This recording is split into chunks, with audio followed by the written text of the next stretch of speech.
Hi hello ನಮಸ್ತೆ welcome to Ashwini channel. ನಾನಿವತ್ತು ಮಾಡ್ತಾ ಇದ್ದೀನಿ ಉತ್ತರ ಕರ್ನಾಟಕ ಸ್ಪೆಷಲ್ ಥಾಲಿಪಟ್ಟು. ತುಂಬ ಟೇಸ್ಟಿಯಾಗಿರುತ್ತೆ, ಹೆಲ್ದಿ ಕೂಡ. ನಾವು ಬ್ರೇಕ್ಫಾಸ್ಟ್ಗೆ ತಿನ್ಬೋದು, ಲಂಚ್ಗೂ ಕೂಡ ತಿನ್ನಬಹುದು. ಇದಕ್ಕೆ ಬೇಕಾಗುವಂಥ ಸಾಮಗ್ರಿ ನಾನಿಲ್ಲಿ ಮುಲ್ಲಂಗಿ ತೊಗೊಂಡಿದ್ದೀನಿ, ಕ್ಯಾರೆಟು, ಕೊತ್ತಂಬರಿ ಸೊಪ್ಪು, ಮೆಂತ್ಯ ಸೊಪ್ಪು, ಸಬ್ಬಸಿಗೆ ಸೊಪ್ಪು, ಈರುಳ್ಳಿ, ಸೌತೆಕಾಯಿ, 1 ಕಪ್ಪದಷ್ಟು ಜೋಳದ ಹಿಟ್ಟು, ಅರ್ಧ ಕಪ್ಪದಷ್ಟು ಗೋಧಿ ಹಿಟ್ಟು, ಶುಂಠಿ ಬೆಳ್ಳುಳ್ಳಿ ಪೇಸ್ಟು, ಕಸೂರಿ ಮೇಥಿ ಇದು ಆಪ್ಷನಲ್ಲು.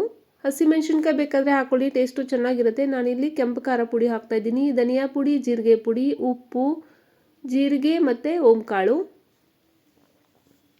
ಮೊದಲಿಗೆ ಒಂದು ಮಿಕ್ಸಿಂಗ್ ಬೌಲ್ ತೊಗೊಳ್ಳಿ, ಅದರೊಳಗೆ 1 ಕಪ್ಪದಷ್ಟು ಜೋಳದ ಹಿಟ್ಟು ಹಾಕ್ಕೊಳ್ಳಿ, ಅರ್ಧ ಕಪ್ಪದಷ್ಟು ಗೋಧಿ ಹಿಟ್ಟು ಹಾಕ್ಕೊಳ್ಳಿ.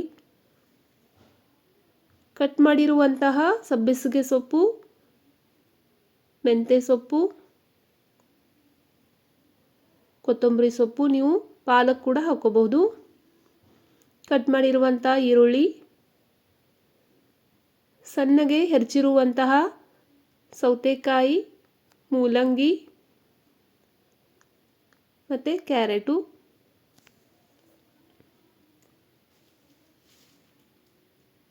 ಹಸಿಮೆಣಸಿನ್ಕಾಯಿ ಹಾಕ್ಕೊಳ್ಳಿ, ಇಲ್ಲಾಂದರೆ ಒಣ ಪುಡಿ ಹಾಕ್ಕೊಳ್ಳಿ. ಕಸೂರಿ ಮೇಥಿ, ಧನಿಯಾ ಪುಡಿ, ಜೀರಿಗೆ ಪುಡಿ, ಓಂಕಾಳು, ಜೀರಿಗೆ, ಶುಂಠಿ ಬೆಳ್ಳುಳ್ಳಿ ಪೇಸ್ಟು, ರುಚಿಗೆ ತಕ್ಕಷ್ಟು ಉಪ್ಪು.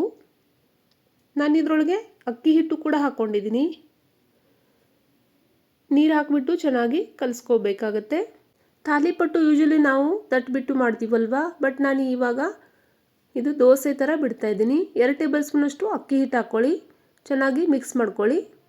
ಅಕ್ಕಿ ಹಿಟ್ಟು ಹಾಕೋದ್ರಿಂದ ಸ್ವಲ್ಪ ಕ್ರಿಸ್ಪಿ ಬರುತ್ತೆ, ಅದಕ್ಕೋಸ್ಕರ ಹಾಕ್ತಾಯಿದ್ದೀನಿ. ನೀರು ಹಾಕ್ಕೊಂಡು ಚೆನ್ನಾಗಿ ಕಲಿಸ್ಕೊಳ್ಳಿ. ದೋಸೆ ಹಿಟ್ಟು ಅದಕ್ಕಿಂತ ಸ್ವಲ್ಪ ಗಟ್ಟಿ ಇರಲಿ.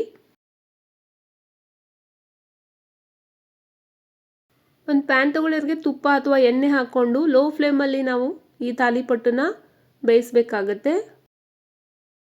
ನಾವು 1 ಅಥವಾ 2 ಥಾಲಿಪಟ್ಟು ತಿಂದು ಅಂದರೆ ಹೆಲ್ತ್ಗೆ ತುಂಬ ಒಳ್ಳೆಯದಿರುತ್ತೆ, ಹೊಟ್ಟೆ ಕೂಡ ತುಂಬೋಗುತ್ತೆ.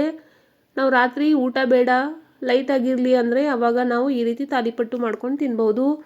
ಅಥವಾ ಸಡನ್ನಾಗಿ ಯಾರಾದರೂ ಗೆಸ್ಟ್ ಬಂದರೆ ಮಾಡಿ ಕೊಡ್ಬೋದು, ಇಲ್ಲ ಟಿಫನ್ಗೆ ಮಕ್ಕಳಿಗೆ ಕೊಡ್ಬೋದು, ಇಲ್ಲ ನಾವು ಲಂಚ್ ಬಾಕ್ಸ್ಗೆ ಕೂಡ ತೊಗೊಂಡು ಹೋಗ್ಬೋದು. ಯಾಕಂದರೆ ಇದರಲ್ಲಿ ಎಲ್ಲ ಥರದ ಸೊಪ್ಪು ಮತ್ತು ತರಕಾರಿ ಇದೆ. ಮಕ್ಕಳಿಗೆ ಗೊತ್ತೇ ಆಗಲ್ಲ, ಮೂಲಂಗಿ ಎಲ್ಲ ಮಕ್ಕಳು ತಿನ್ನಲ್ಲ. ಈ ರೀತಿ ನೀವು ಹಾಕಿ ಕೊಟ್ಟರು ಅಂದರೆ ಅವ್ರಿಗೆ ಗೊತ್ತೇ ಆಗಲ್ಲ. ಲೋ ಫ್ಲೇಮಲ್ಲಿ ನಾವು ಇದನ್ನು ಒಂದು 2 ನಿಮಿಷ ಫ್ರೈ ಮಾಡ್ಕೋಬೇಕಾಗತ್ತೆ, ಅಂದರೆ ಬೇಯಿಸ್ಕೋಬೇಕಾಗತ್ತೆ. ಚೆನ್ನಾಗಿ ಬೆಂದಮೇಲೆ ಟರ್ನ್ ಮಾಡ್ಕೊಳ್ಳಿ. ನೀವು ಬೇಕಾದರೆ ಬೆಣ್ಣೆ ಅಥವಾ ತುಪ್ಪ ಕೂಡ ಹಾಕೋಬಹುದು. ಈ ಥಾಲಿಪಟ್ಟು ಉಪ್ಪಿನಕಾಯಿ ಜೊತೆ ಅಥವಾ ಮೊಸರು ಜೊತೆ ಅಥವಾ ಕಾಯಿ ಚಟ್ನಿ ಜೊತೆ ಅಂತೂ ಟೇಸ್ಟು ತುಂಬ ಚೆನ್ನಾಗಿರುತ್ತೆ. ಇಲ್ಲ ಹಾಗೆ ಕೂಡ ನೀವು ತಿನ್ನಬಹುದು.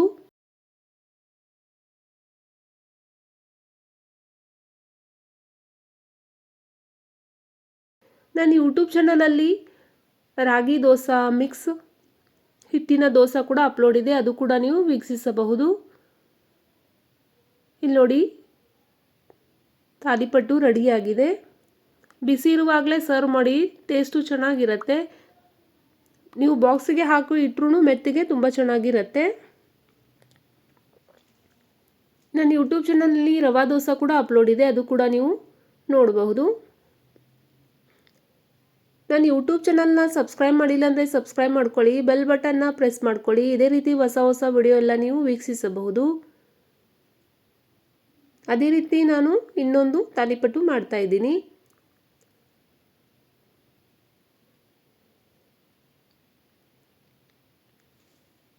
ಚೆನ್ನಾಗಿ ಬೆಂದಮೇಲೆ ಟರ್ನ್ ಮಾಡ್ಕೊಳ್ಳಿ.